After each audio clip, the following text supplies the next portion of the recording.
all, I spent a month in Marrakech, Morocco. This beautiful trip was a mix of both work and play, so come with me. I was both excited and nervous to visit Morocco.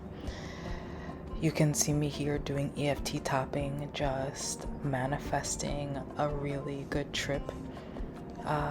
Air Maroc was fantastic, Moroccan Airlines. But I was still feeling nervous because I had never been to Africa before this, the continent.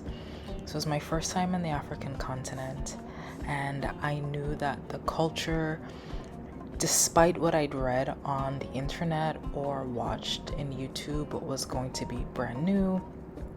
I'm not Muslim and I don't speak Arabic, but I do speak French, as you guys have seen in the previous vlog in France. So I just needed some time to really set an intention for this visit, and it was perfect.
So my taxi was 444, and that felt like such a lucky, auspicious number. It took me straight to my riad in the Medina. The Medina is the old school city in Marrakech. It is a UNESCO World Heritage Site, and it is an ancient city. So riads are traditional Moroccan hotels. They are usually locally owned, and they are, from what I remember, 14th to 16th century homes that have been converted. This one was my favorite that I'd stayed in throughout the entire trip. The Riad Al Diarkoum. This place just made me feel like an Arabian princess. Like, you can see here the beautiful tile work in the bathroom.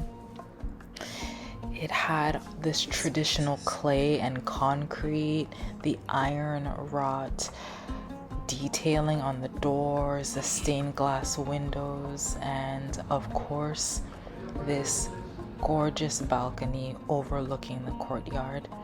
Everyone was fantastic, and I had several cups of traditional mint tea when I first came, and I spent a few hours just taking in all the details. I mean, look at this.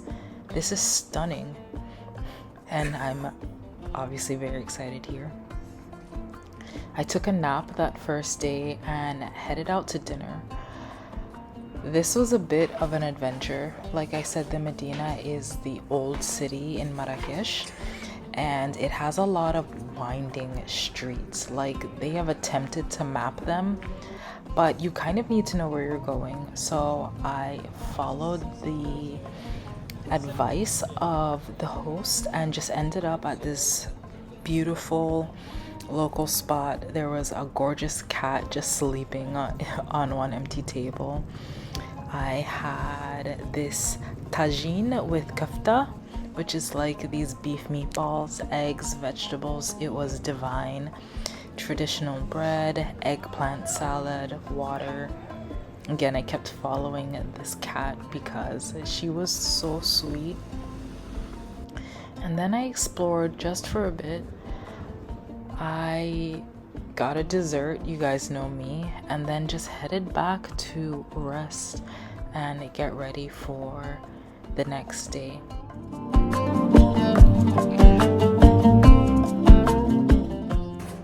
So this is my first night in Marrakech. I got here this afternoon. I got to the Riyadh, rested, ate some food, walked around, and then I came back to shower and get ready to sleep. I'm in my robe. I am soaking in rose petal lotion. Oh my god, it smells so good. And I'm so tired, but I feel great. And my bags are like, I don't understand what's happening.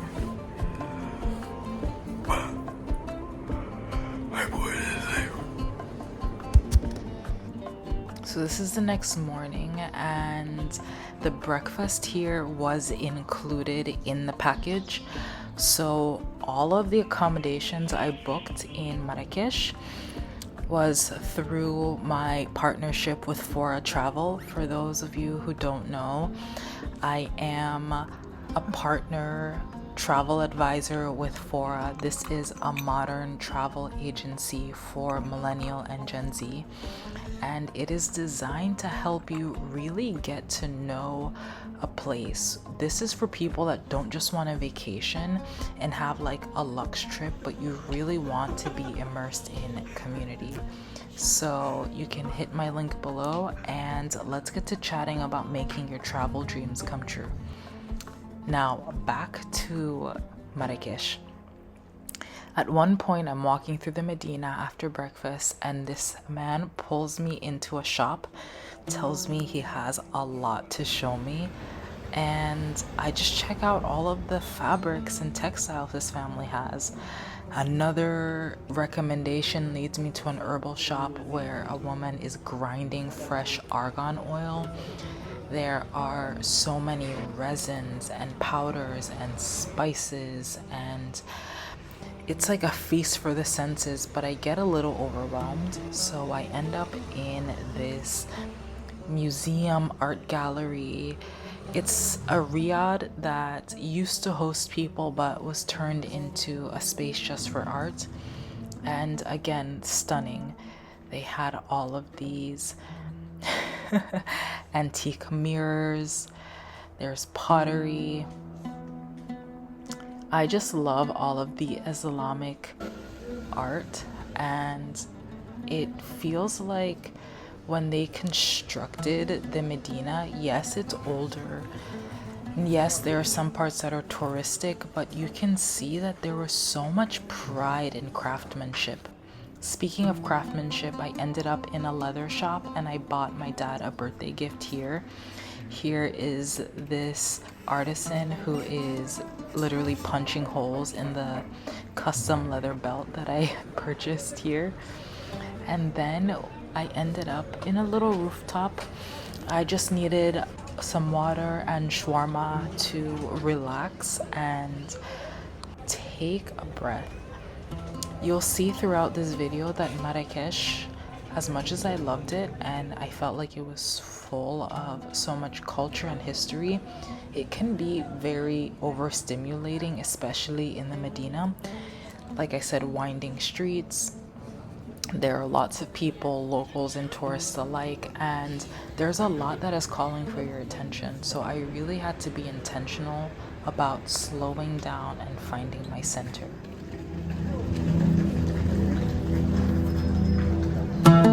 Soon I returned to the Riyadh to get some work done, and then I decided to go head out and was graced with this beautiful feather. I got another shawarma because honestly I was obsessed. This one had toum, which is like this garlic sauce.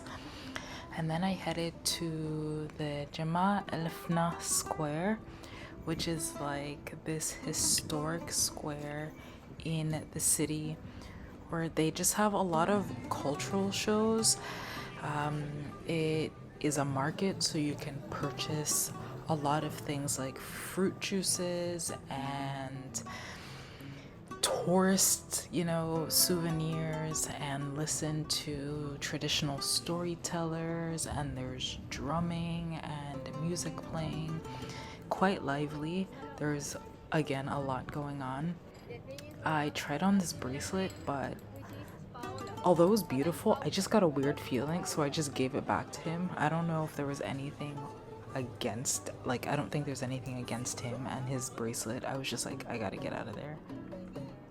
I caught the end of a drum circle and it was transcendent. And soon I decided I was heading out. I was overstimulated. I grabbed baklava. Oh my gosh, this was fantastic. And another mint tea before heading in for the night. Again, the next day, breakfast in my room. I was not feeling my best that day. It had nothing to do with Marrakech. All you ladies know, that time of the month had me feeling weak. And everyone was fantastic. They literally not only brought me my breakfast to my room. I had a lot of mesman, which is like this flaky bread that they have for breakfast. But I had eggs. They brought me multiple servings of tea, and I just rested that day, really taking in the Moroccan hospitality.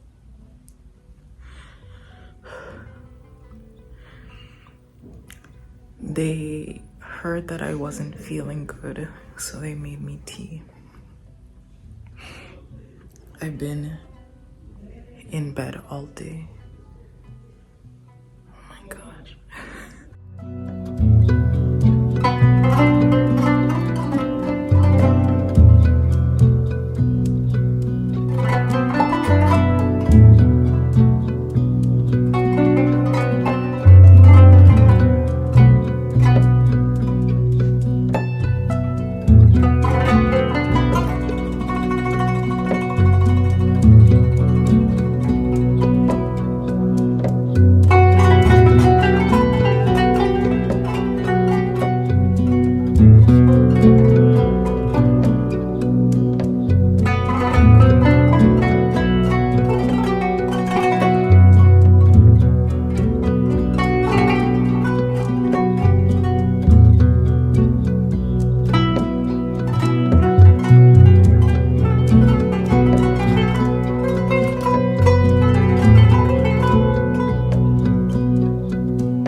Merci beaucoup to everyone at the Riyadh Dar Dil Kum.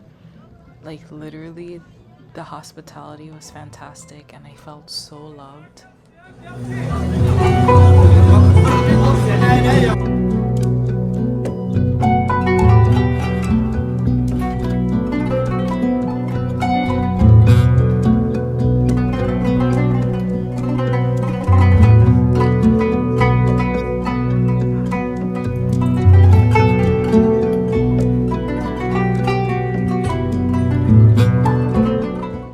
Here I'm wrapping up my final morning at this Riyadh.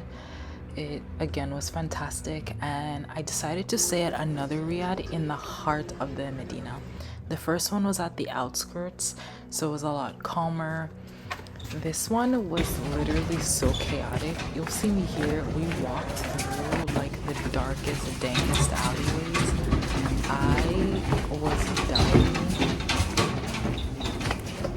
all my decisions at that point. I was like, this guy might be leading me to, I don't know, but it turned out fine.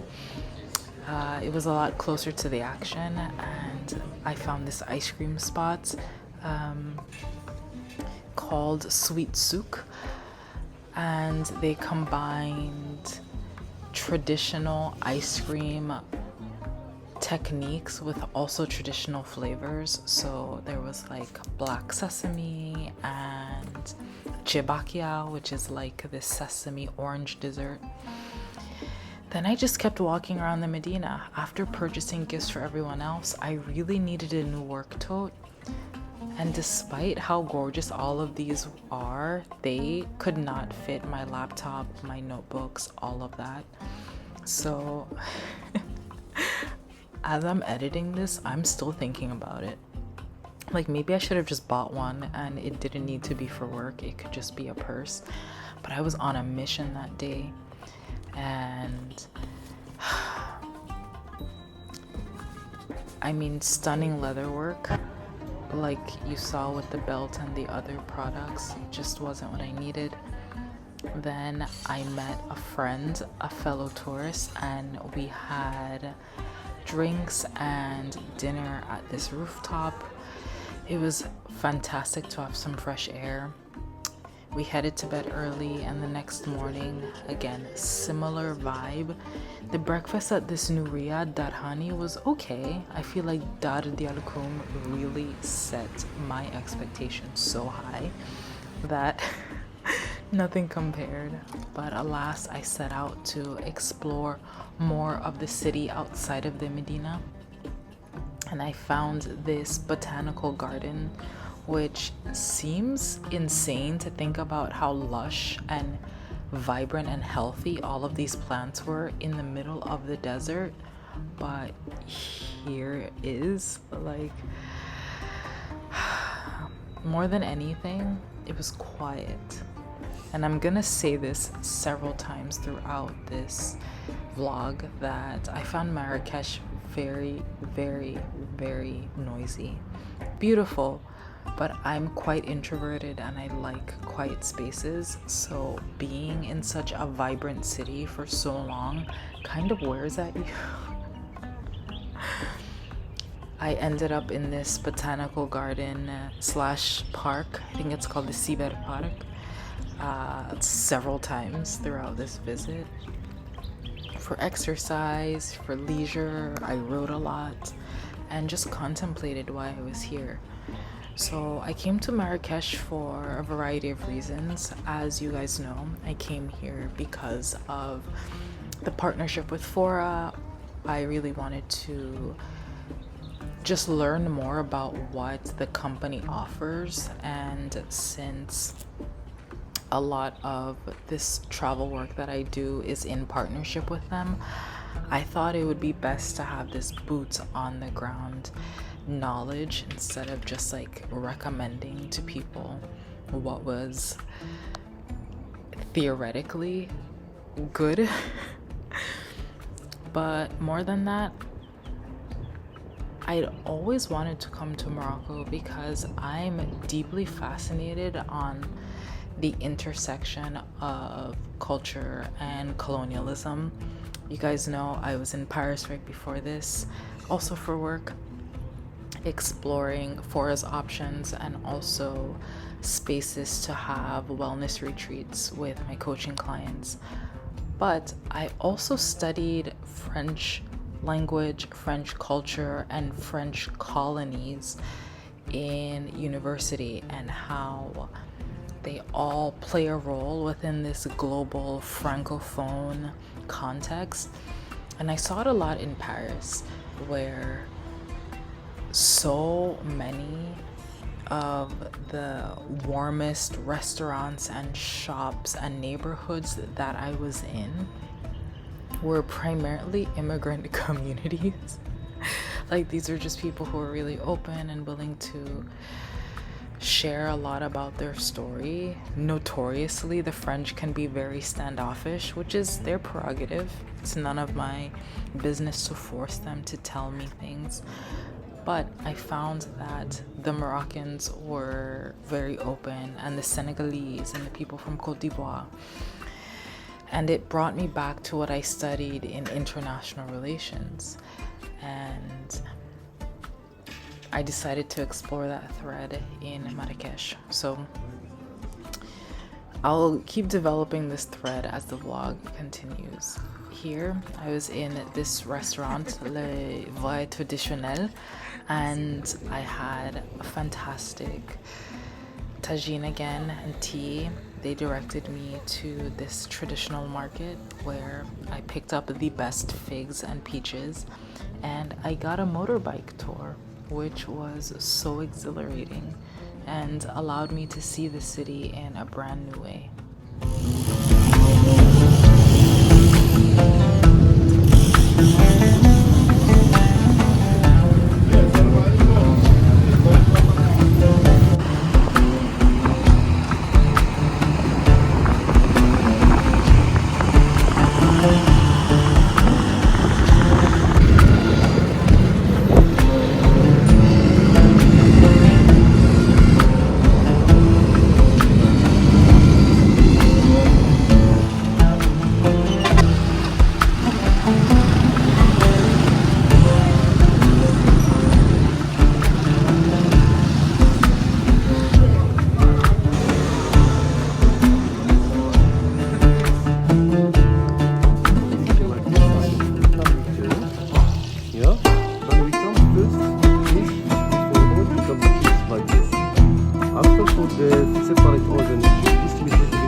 So the motorbike tour brought me to another herbal shop, pharmacy with traditional goods, and I ended up purchasing this argan oil and a few other goodies.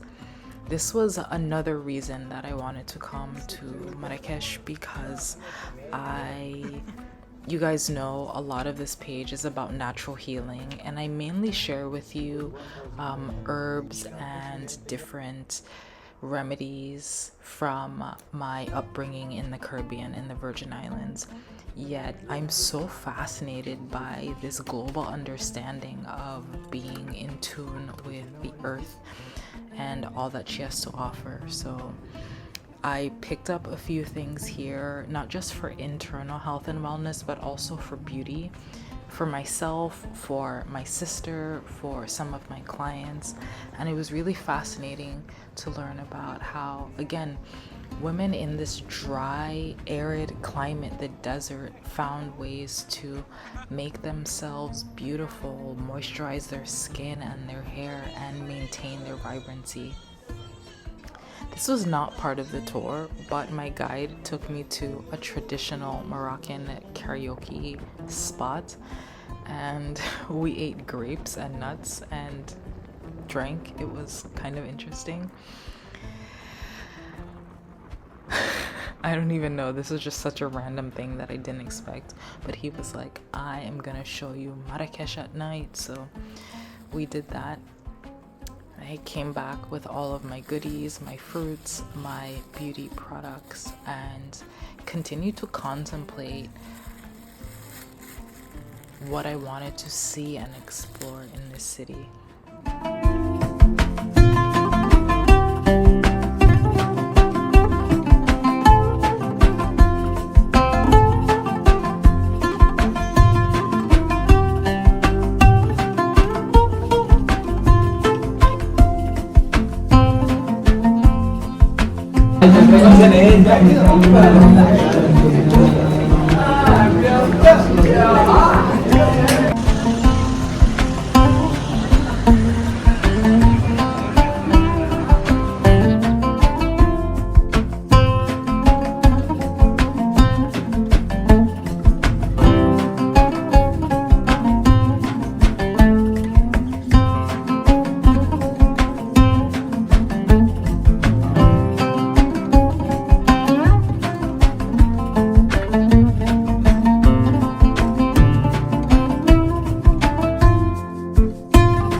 so amazing that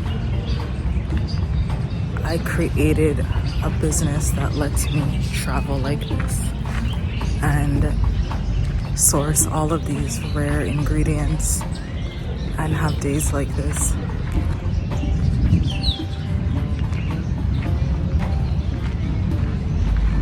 I don't know. It's a blessing. Wow.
So at this point, I decided to pack up from Riyadh Darhani and settle into an apartment. And I love to do this as I travel too, because while the hospitality of a hotel, a guest house, a riad helps you understand parts of the culture, there's nothing like living somewhere. So I decided to move from the Medina, which is the old city, to Ivernaj, which is the new, more modern side of Marrakech. This apartment was right next to a mall that had a lot of just 21st century amenities. My tour guide again decided to show me around and we became close like friends. I will say that at one point during the trip, he confessed having feelings for me, and I was like, no thank you. But it was great to have an insider's look into Marrakech and all of the,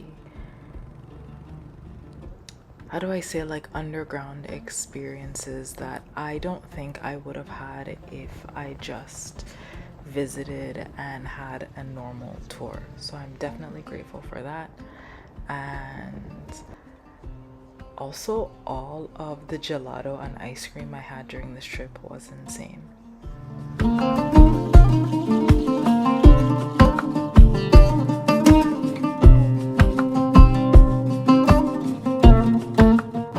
The next day, I picked up some groceries from the market and the store and then headed to a traditional hammam. This was a local one, only with Moroccan women, and when I tell you I hadn't been scrubbed or held like that since I was a baby, I didn't film, but here I am eating lunch after. It was divine. I can't even put it into words.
So here comes another side of Marrakech that I was not quite expecting.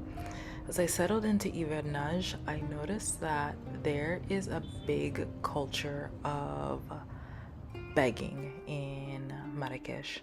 And I know that there are unhoused people, homeless people everywhere, yet I have not had this intense of an experience anywhere I've been, whether back home in the Virgin Islands or in the States or in Latin America or Europe. People would not just come up to you, but like sit down and sometimes chase you down the street. And my guide Adnan told me that it wasn't always genuine either. Like, there are a lot of people doing this and it's their career and they're making a lot of money. So at first I would give, especially when children came, yet at some point I had to draw a line, which you saw me doing, and it was just really odd to have the consistent begging. Like, it made at some points going out, even for a walk, not even sitting or eating anywhere, a little uncomfortable. So if you want to travel to Marrakech, I just advise you to be really aware of that. I know that there is, you know, the lasting effects of colonialism, and the dirham is less financially stable than the dollar or the euro, so I'm wanting to be mindful of that. And it's a deep and dark history that I don't have time to get into in this vlog, but again, it was just very interesting to make note of that part of the culture and how it continued to show up time and time again.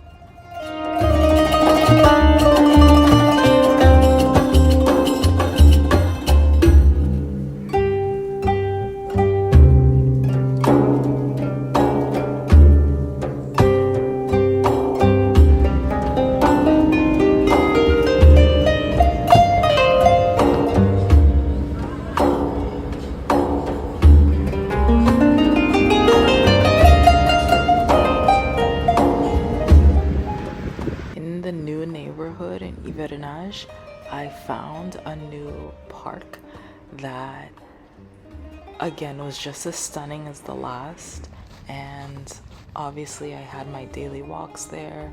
I would go there at night when it was a lot cooler to meditate amongst the olive trees. These flowers were so bright and fragrant. Just another reminder of how you can find moments of peace and clarity even amongst a busy city.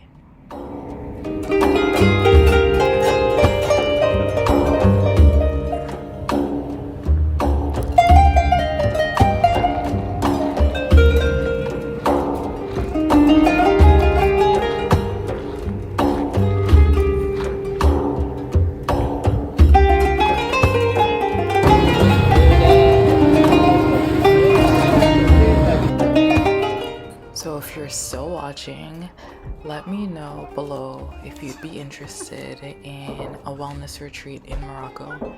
I've been polling my clients and just trying to see where we'll go next. As I mentioned before earlier in this video, I partner with Fora Travel and all of their properties are fantastic. You've seen me stay in them.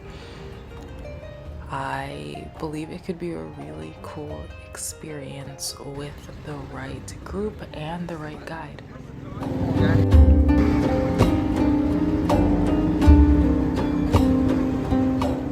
On this day, I decided to go to a traditional local nail salon. Well, it was everything, but I wanted to get a mani-pedi. And although it was pricey and touted as luxury, this place didn't do it for me, and I wanted to have something nice to say. I even went back to have things fixed, but it was just a mess. And then I went somewhere else that was different, much cheaper to have this manicure fix, and they were like, what happened? Nonetheless, it was a learning experience, and it just goes to show you that price does not equal value or quality.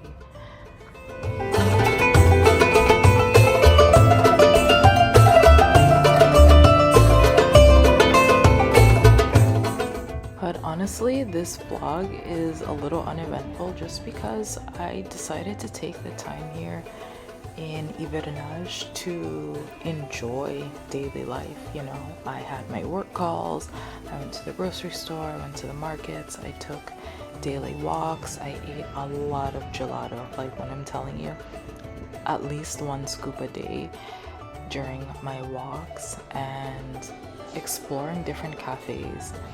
When I travel, I tend to do the same thing that I do at home with a slight variation. Like, I like to go to cultural sites, and you'll see there's a separate Marrakech vlog for that. But yeah, I just tend to enjoy living a slow, peaceful life all around the world. So thanks for joining me here. I will let you enjoy the rest of the vlog.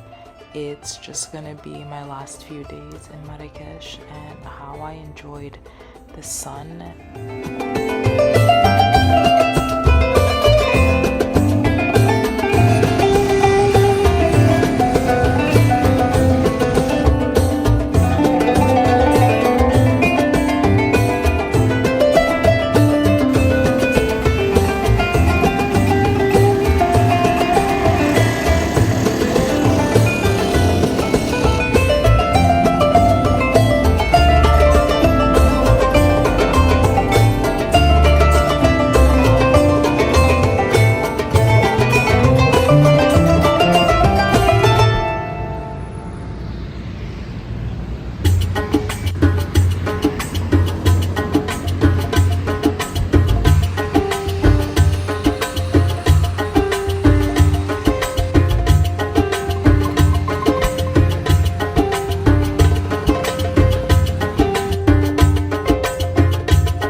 So this is my last morning in Marrakech.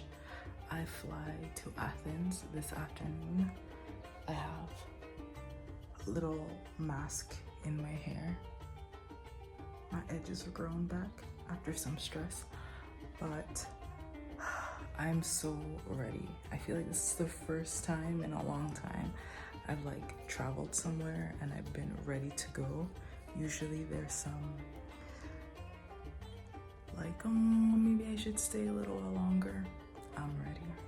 Thank you, Marrakech, for everything you've been. I'm sure I'll return again, but right now I'm done. I'm also my luteal phase, so I think I'm done with a lot. Okay.